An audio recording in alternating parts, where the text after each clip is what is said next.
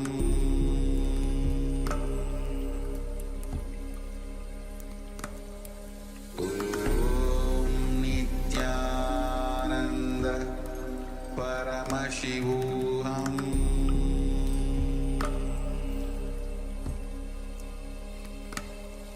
Om Nithyananda Paramashivoham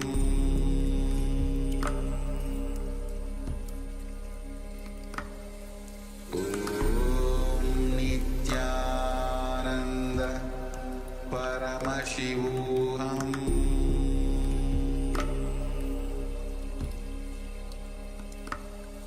Om Nithyananda Paramashivoham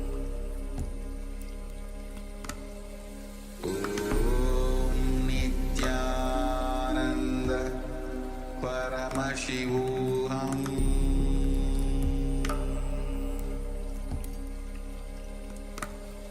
Om Nithyananda Paramashivoham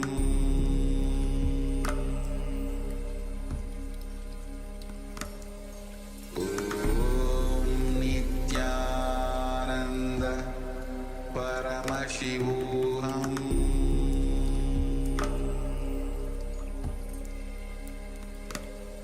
Om Nithyananda Paramashivoham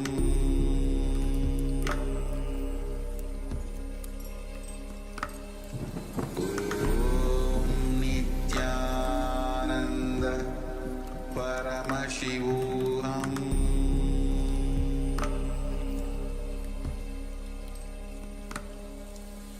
Om Nithyananda Paramashivoham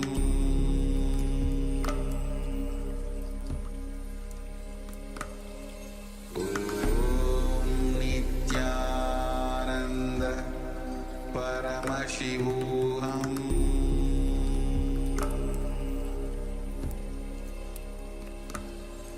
Om Nithyananda Paramashivoham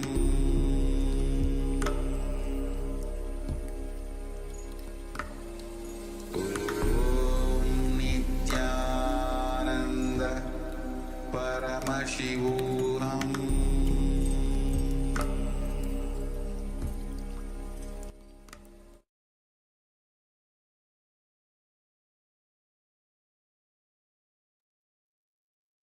So now let us all settle down and we'll begin with the verification. Let us verify the result of this power manifestation. So please measure the temperature of your body or your partner's body and observe the change in temperature. So while all our participants are doing this, we will also be moving ahead with another powerful revelation by the Supreme Pontiff of Hinduism. And we request all the participants to share the results of this round of power manifestation in the chat.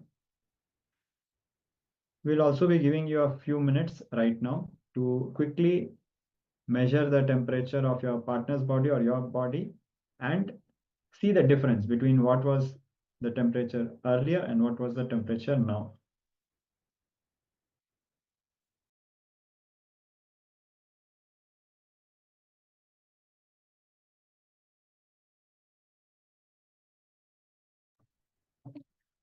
So now we'll be moving ahead with another powerful revelation by the Supreme Pontiff of Hinduism about having the right perception of time. So now let us prepare ourselves to move ahead with this powerful revelation by Swamiji.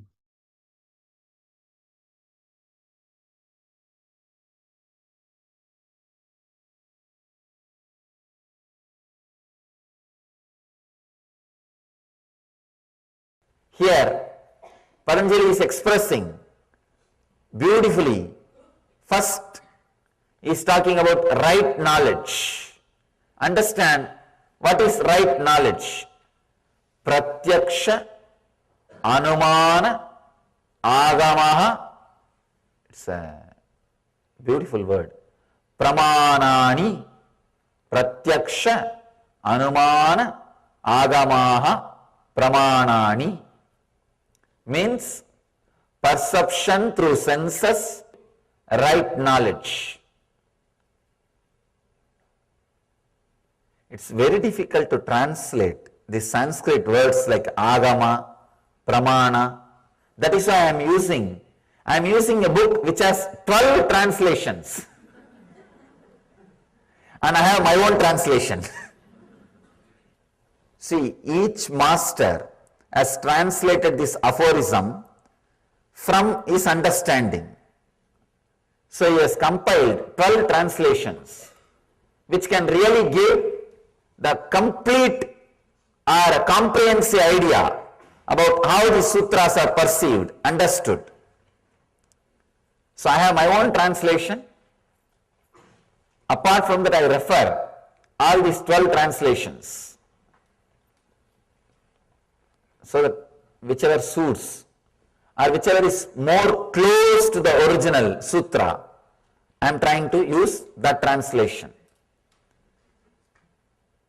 Perception through senses, conclusion arrived at through the cognition, words of an enlightened master are the three ways to gain correct knowledge. Perception through senses, please understand, it means your senses should be pure and fresh, not the perverted senses.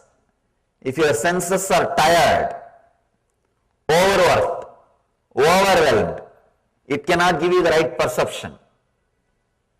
If your senses are tired, the moment somebody enters the room, you will feel he is going to fight with you. If you are tired, you will always be expecting enemies. If you are alive, fresh, even your enemies will look like challenges for you. They won't look like enemies. You will feel, it's life, let's live. If you are tired, if you are feeling dull, even your friend will look like enemy. When he enters, oh God, I have to talk to him. I have to entertain him. He will not leave me. He will be inquiring, how am I? What am I doing? Oh, no, no, no. If somebody takes him away, it will be very nice. If you are tired, even your friend will look like an enemy. Will say, oh God, how to get rid of him. With a fresh, alive, pure senses, whatever is grasped, that itself can be proof. The three things to measure whether something is truth, right knowledge or not. First, through senses, sensory perceptions. Second, conclusions arrived at through that cognition, through that senses. When you perceive through senses, you analyze the data inside you and come to the conclusion. That is what we call cognition. Receiving the information, processing it, coming to conclusion, taking a decision. That cognition can be the scale whether what you have is the right knowledge or the wrong knowledge. That cognition can also be the scale for pramana, proof of right knowledge. For example, if you are seeing me here, seeing is one proof, and receiving this information, internally coming to the conclusion, yes, I know him, I have heard him, I have experienced him. That is also source of right knowledge. The third important thing, very powerful thing, I think this is an important point. He says, Patanjali says, the words of an enlightened master is the third source of correct knowledge. Means, all the words of an enlightened master, whether you perceive it with your senses or not, whether you cognize it through your mind or not, it's the right knowledge. The next technical term in this verse, internal organ of perception. I just started defining few words. Emotion, the energy which gets converted as excitement and makes the motion happen in you is emotion. Joy, the small vacation you give for yourself after continuous natural torture you do to yourself. Pain, the payment you give for being in is pain. First, like when you learn any subject, how you are given a dictionary. When you learn English, you are given English dictionary. When you learn Tamil, you are given a Tamil dictionary. When you learn Sanskrit, you are given a Sanskrit dictionary. Same way, when you learn life, you should be given life dictionary. Where is life dictionary? Internal organ of perception is the spark came out of your life source, making organs alive and perceive, process information. Understand this example. A heap of rice after digestion. A fly is continuously sitting between these two. The rice after digestion is your organs. The heap of rice is your self, means the cosmic self, life source. This bee which is moving continuously makes this heap of rice after digestion feel it has life. That is internal organ of perception. Because this fly is moving so fast between these two, this heap also starts feeling, I am also alive. I am also being eaten by somebody. But actually that heap is not being eaten by the bee. Heap is getting spoiled by the bee constantly sitting here after sitting there. If continuously it is sitting here, there, what happened? Whatever is stuck in his leg, it will come here. After 100 times, this whole heap of rice will look little yellowish. Now, unless visually I describe, how will you understand? That bee is internal organ of perception. What we call chakshu, when it sits on the eyes. We call it shrotra, when it sits on the ears. We call it grana, when it sits on the nose. We call it sparsha, when the bee sits on the touch. Chakshu, shrotra, jihva. We call it jihva, when it sits on the mouth. That is internal organ of perception. And the intelligence, this is a key term. Intelligence is constantly remembering the internal organ of perception does not have individual existence even though it claims to be having, is intelligence. Knowing that the feeling of your doership is not a solid experience, it is a simple When you know this, you will always carry the light mood in the life. The energy circuit. That energy circuit gets alive when your whole body laughs, when you are just laughing. The fellows who are laughing around will not be fooling around. If you are fooling around, you will not be able to be laughing around. Intelligence is the non-trust on the internal organ of perception, not trusting the internal organ of perception as the ultimate minister, advisor, counselor, not trusting the advice, counseling given to you by the internal organ of perception as ultimate is intelligence. Now, I have given you the definition of all the three technical terms. Understand the sacred secret from this verse. Sense organs, the internal organ of perception, and the intelligence are said to be the seat of this insatiable, all-consuming desire. Even though intelligence does not take the internal organ of perception as the ultimate authority, still it has a little bit of hangover with the internal organ of perception. These three are the foundation on which all these insatiable desires, all-consuming desire pattern, I am not enough, is built. The embodied being, poor you, with his understanding leading to repetition of birth and death, is bewildered. When you have the understanding, the internal organ of perception has more power than perceiving. Your doership, the false doership, as a real individuality, when you believe that, you are led to the repetition of birth and death and bewildered.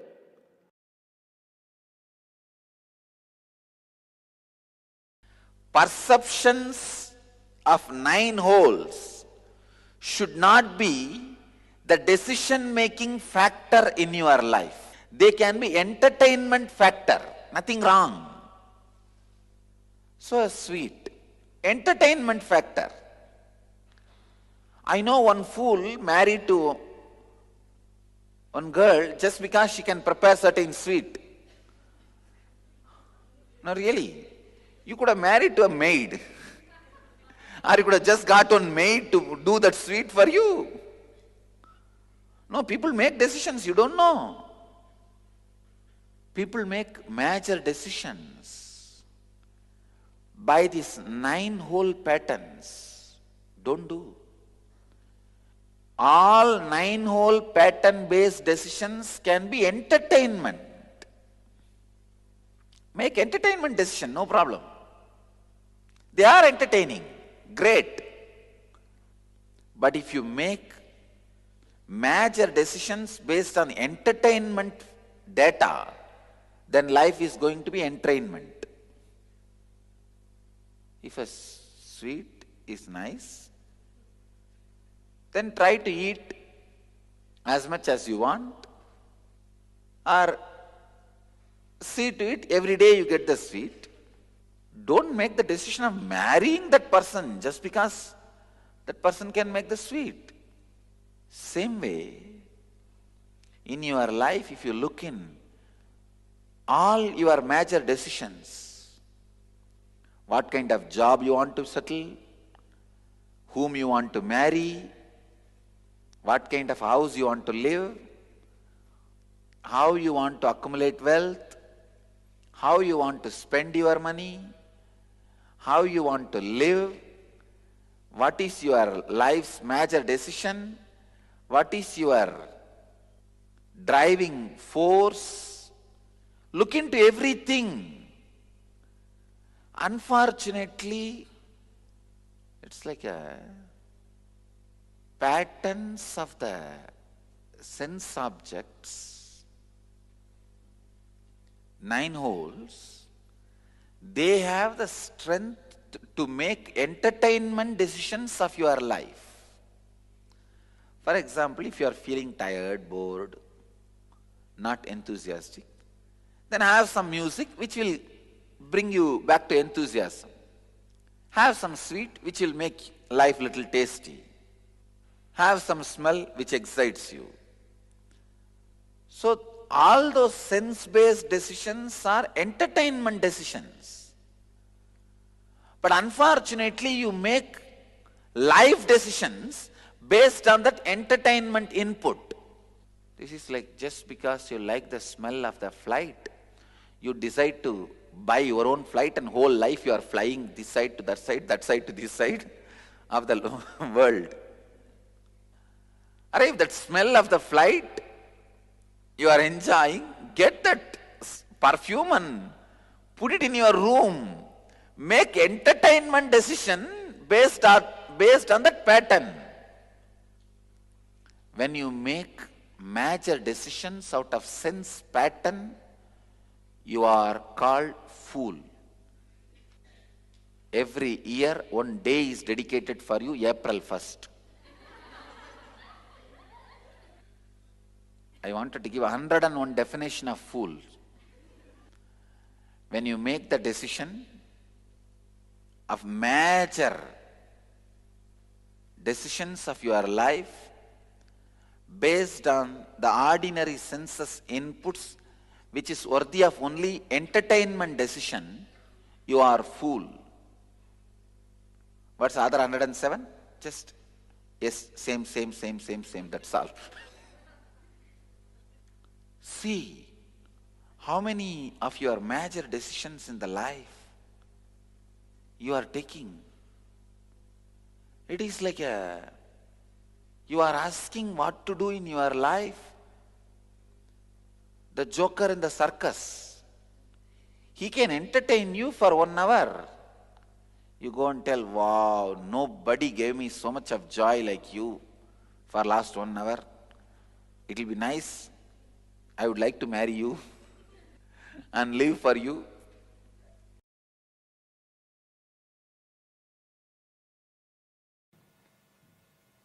People tend to tell me, I don't have time.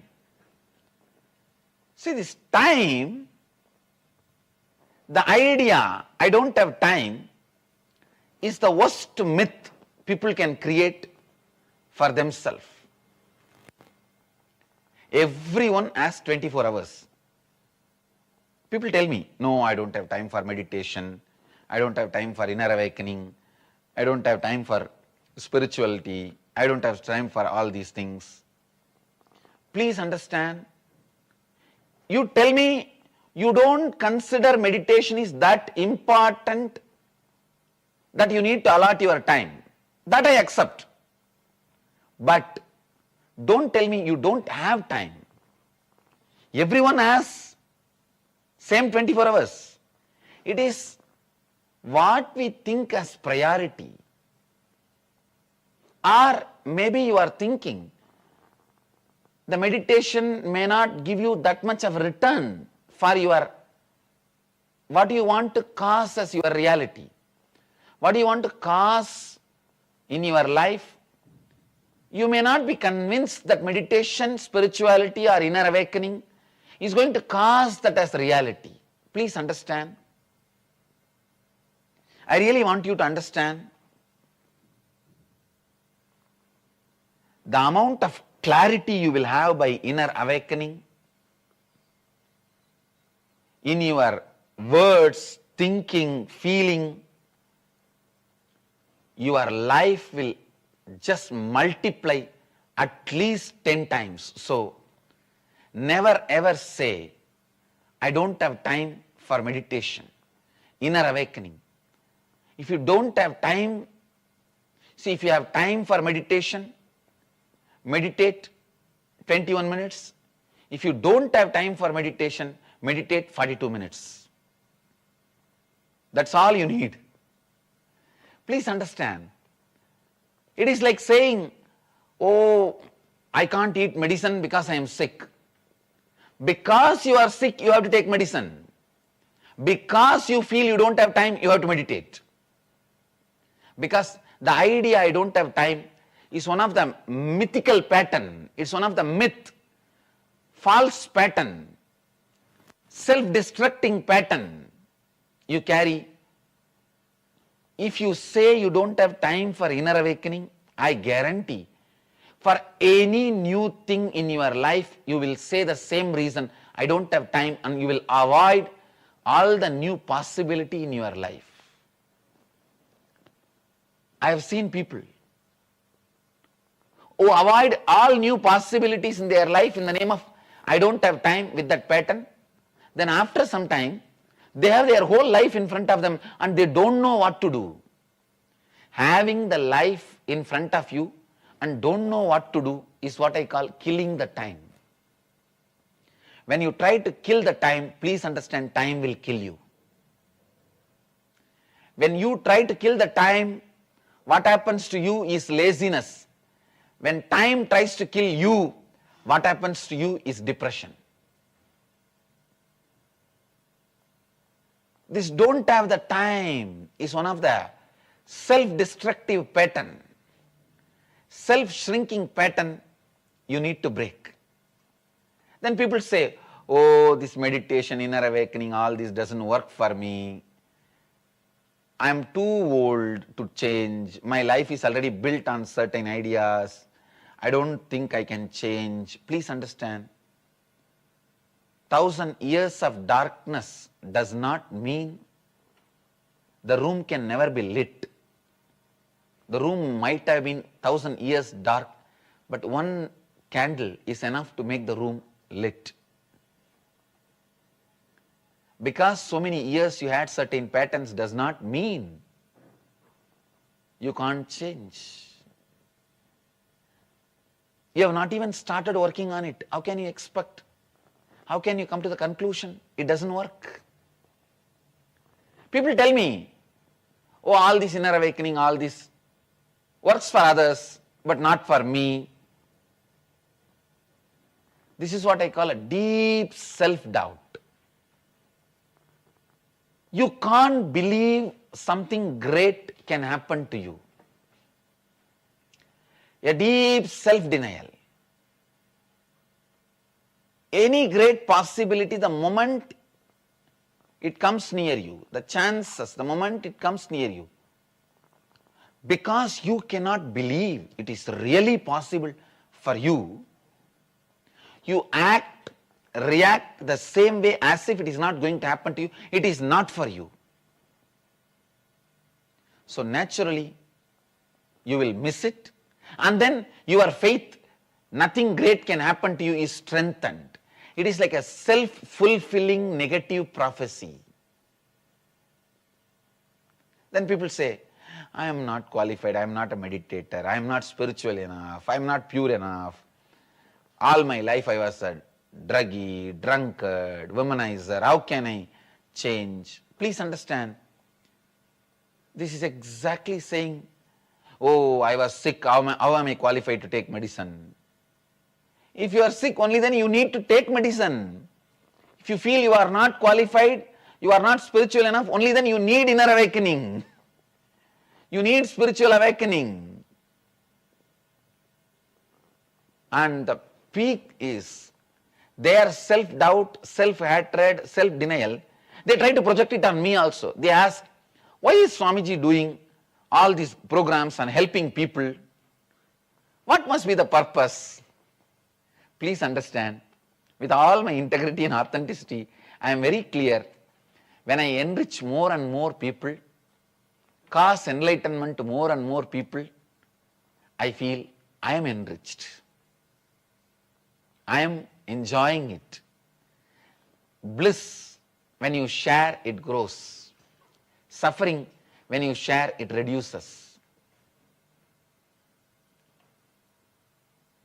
Sometimes people are afraid of too many changes. They feel, no.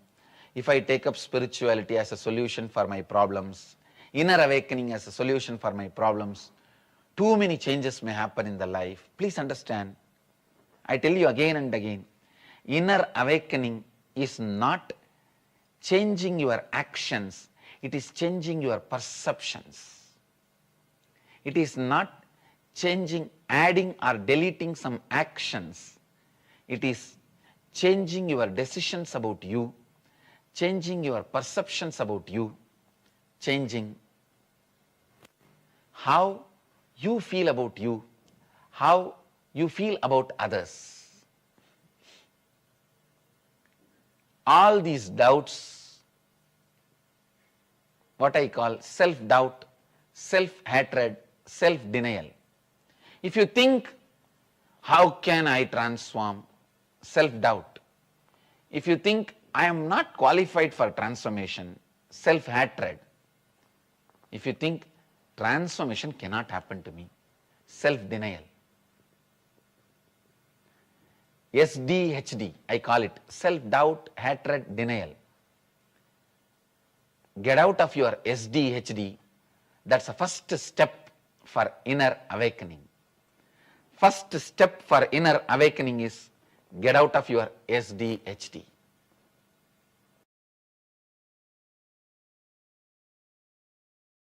In it, understand. Don't start rumors. Don't start rumors, even in a jovial way. You will be caught by your own rumors. You will be caught by your own words. The words which you create, I have seen many times. People casually create simple words in the relationships. They very casually create simple words. He is bad. He is torturing me. Very simple words for no reason. For very simple incidents. But those words gets imbibed, engraved, and you start thinking that's the truth. Please understand, words can just stop your thinking. Words can just stop your perception. Words can just stop your conscious flow. For example, if you are in a particular situation, if you are open, fresh, alive, without the past conditioning words, you can handle that situation directly. You can live that situation directly. You can experiment with that situation directly. You can experience it directly. You don't do. You have some idea. You have some idea. You think, no, I know. I know. This is what is going to happen. I know. You see, I was telling you the other day, this guy is like this only. Your mind comes to a confirmation and immediately you jump and start taking actions. Look into yourself. All your suffering, I can say capital letter ALL, all your suffering is just with this one problem, carrying, interpreting based on the past conditioning leads to misconception or wrong understanding. Wrong understanding means wrong decisions, suffering. You can see in your life. You don't wait till the situation comes in front of you. You take your own decisions, your own ideas. Mind becomes chaos. Mind becomes chaos, completely confused. With the past engrams, you go on and on and on interpreting, create problems. Actually, many times you can see, by the time you create a whole problem in your imagination and be ready with all the weapons to attack the other person, he comes, when he starts talking to you, suddenly you realize, oh God, there is no problem at all. He did not even think about it as a problem. Here you are waiting with a high BP, with all the weapons. If he utters that word, I will utter this word. If he talks that word, I will talk this word. If he says that word, I will say this word. If he brings up that argument, I will bring this argument. You are ready with all the, what is this? How can this be? I have prepared so much. All this preparation has become waste. You start the fight. Because you don't want to feel that you wasted so much time preparing for the fight. You can see this many times in your life. With your spouse, you can see. You can see by the time she or he comes back from the office, you are ready with all your arguments. Sometimes you even start taking notes on the refrigerator. There will be white paper and these guys take all the notes not to miss the points. You are ready with all the arguments. But when the other person comes back, he doesn't even remember the whole fight. Doesn't even remember the subject. But what to do now? It is too much for you. You cannot leave what you prepared. Now whatever you prepared, you have to express it. You start. That's the way life goes on. Understand? Our judgment based on generalization, we need to understand an important truth. We think in a generalized way, but we live in a localized way. Our day-to-day life is dealing with one person, one situation, but your mind always generalizes. Always generalizes. I have seen many times. People have their own weird ideas, weird opinions, weird concepts. It is just impossible. Small story. One guy goes to a psychiatrist. Psychiatrist sees his behavior and all those things. He says, I'll surely try to help you. I think you have a problem that you are thinking you are a dog. That guy says, yes, yes, small dog with a black and brown patches. Don't you see me? Doctor says, don't worry. I'll try to help you. Can you first lie down first in that couch? I'll see and try to find out the root cause of the problem.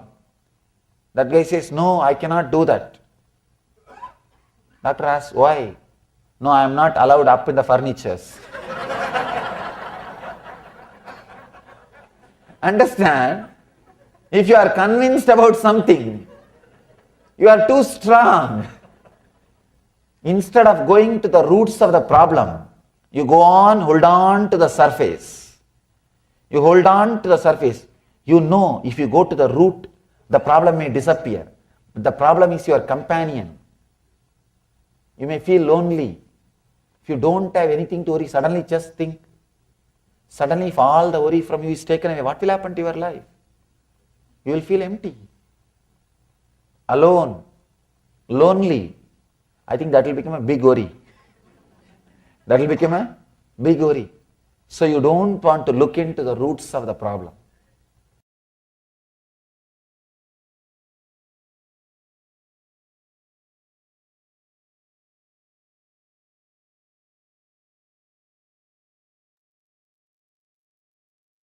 So now we are also returning back to the results of the power manifestation session, which we did just before this beautiful revelation by Swamiji. So we see Ma Saivu has shared that the temperature before was 101, 63, 70, and after it was 108, 63, and 68.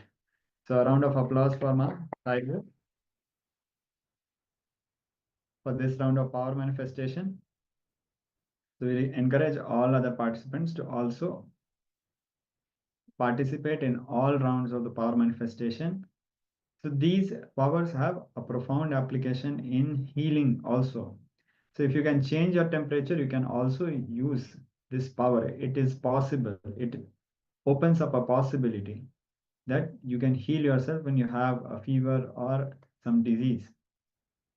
So with this, we'll be moving ahead.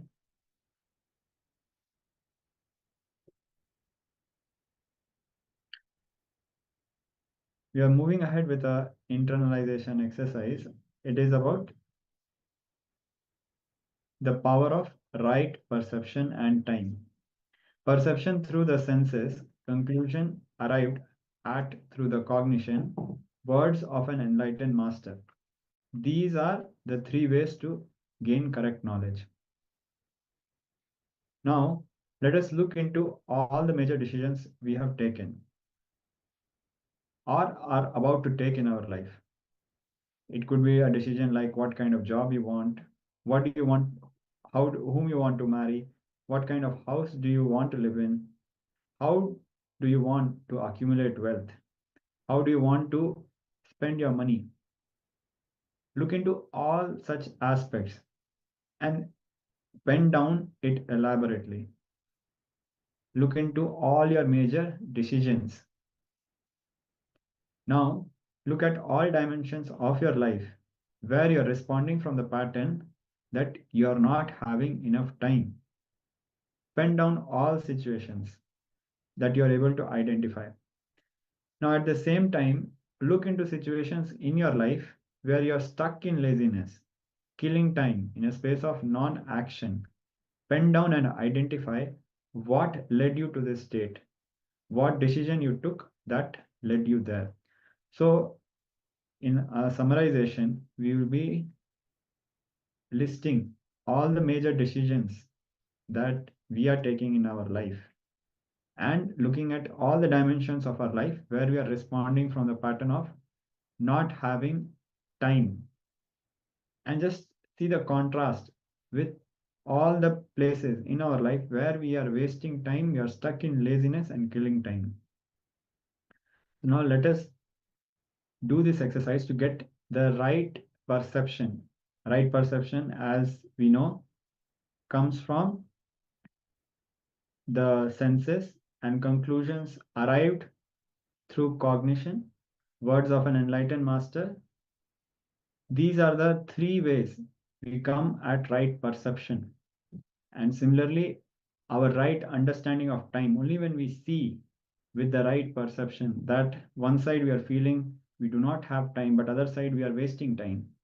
Only when we perceive the reality in the right way, we will get a breakthrough in understanding the reality. So now let us do this exercise. We'll be giving all the participants a few minutes.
Now we'll be moving on to the next step.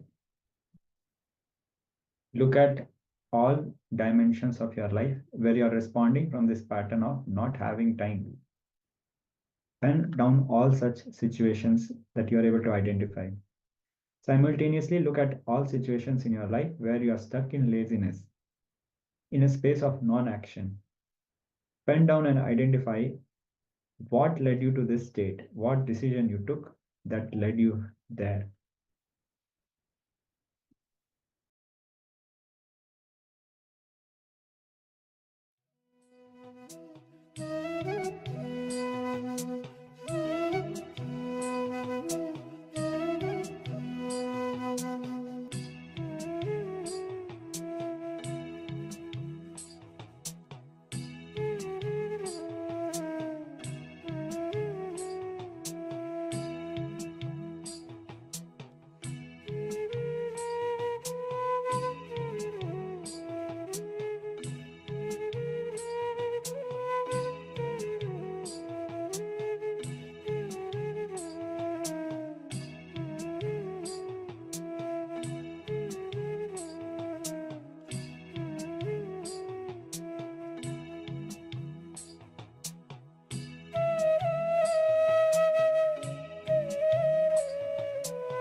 So let us now settle down from this internalization exercise.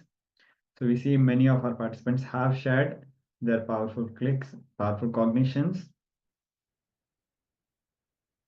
We really appreciate the active involvement of all the participants in going through this internalization exercise.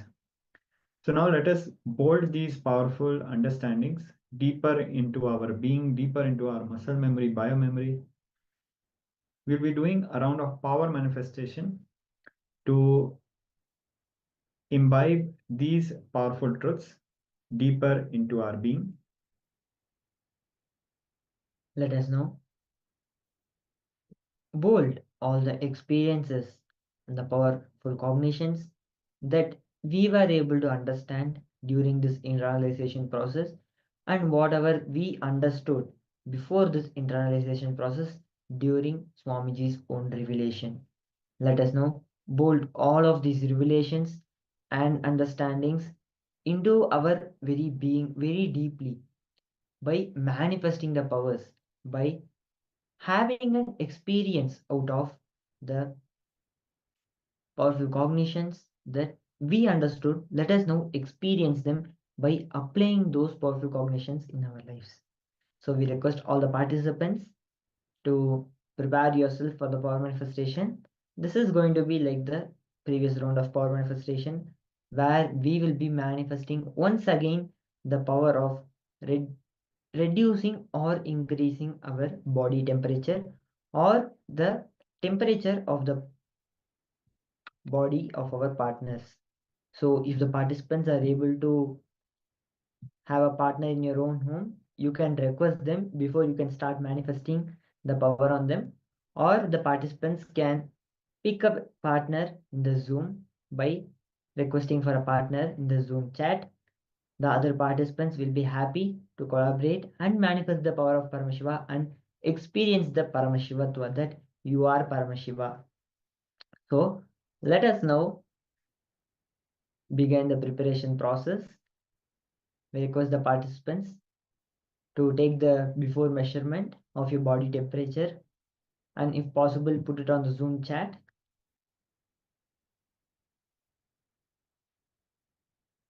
Or you can even pen it down and have it in a notebook, or you can even type it down in your phone. This is just for us to have a reference and the exact count of what was our temperature or the temperature of our partner before the power manifestation began. Once we have completed this process, we will be starting with the power manifestation. So we'll be giving a few minutes for all the participants to start the preparation process for the power manifestation.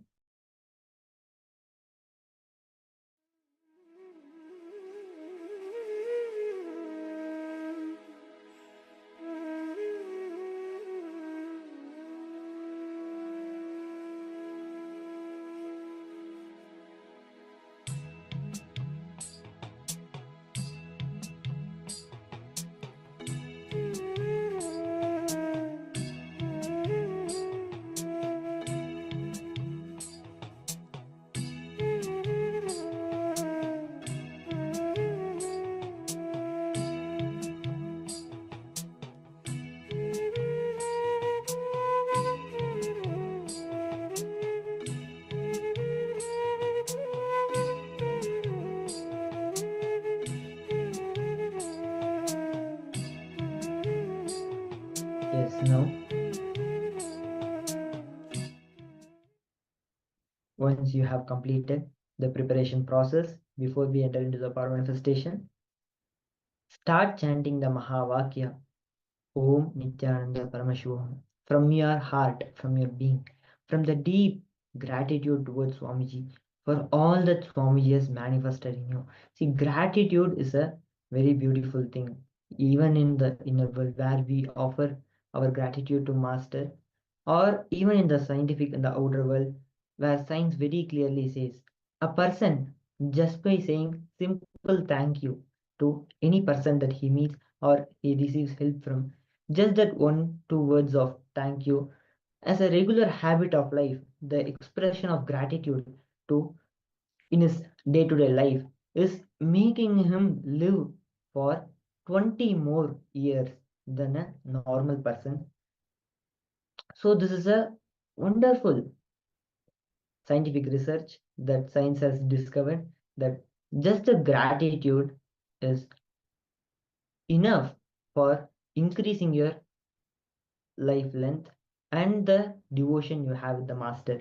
So as Swamiji says that build Guru Bhakti when you can. It will be useful when you can't. So let us build the Guru Bhakti now and surrender to Swamiji. So start chanting the Mahavakya and connect with Swamiji deeply and request Swamiji to increase or reduce whichever you want to manifest on your own body. If you're feeling that the temperature around you is too hot, you can reduce your body's temperature and you can experience the chill around you. So these are the small benefits of the power manifestation. This is for us to practice, but when we actually use it, we can use it at a large scale.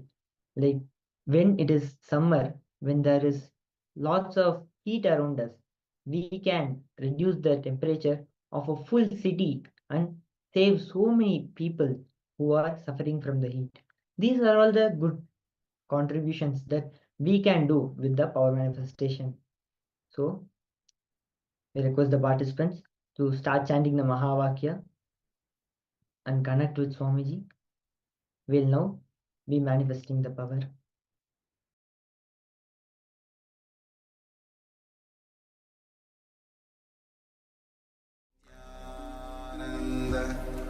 Paramashivoham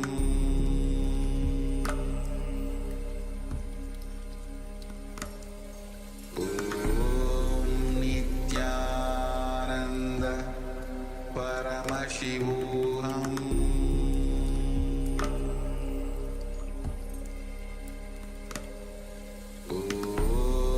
Nithyananda Paramashivoham Nithyananda Paramashivoham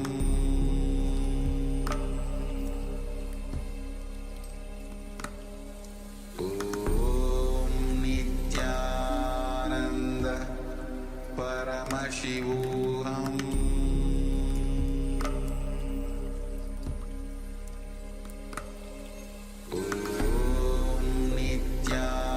Nithyananda Paramashivoham Nithyananda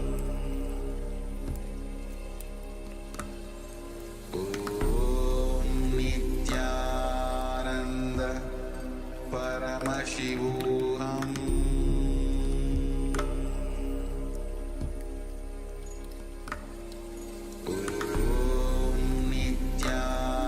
Nithyananda Paramashivoham Nithyananda Paramashivoham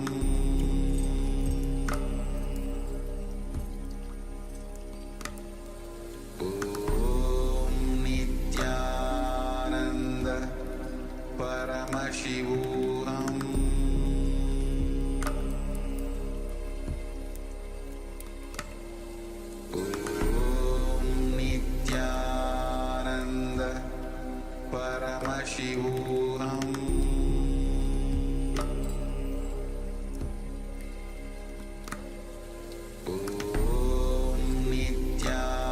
Nithyananda Paramashivoham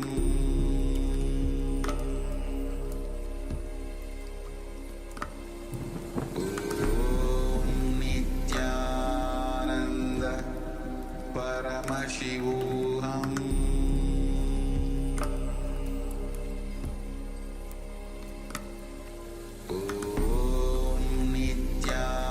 Nithyananda Paramashivoham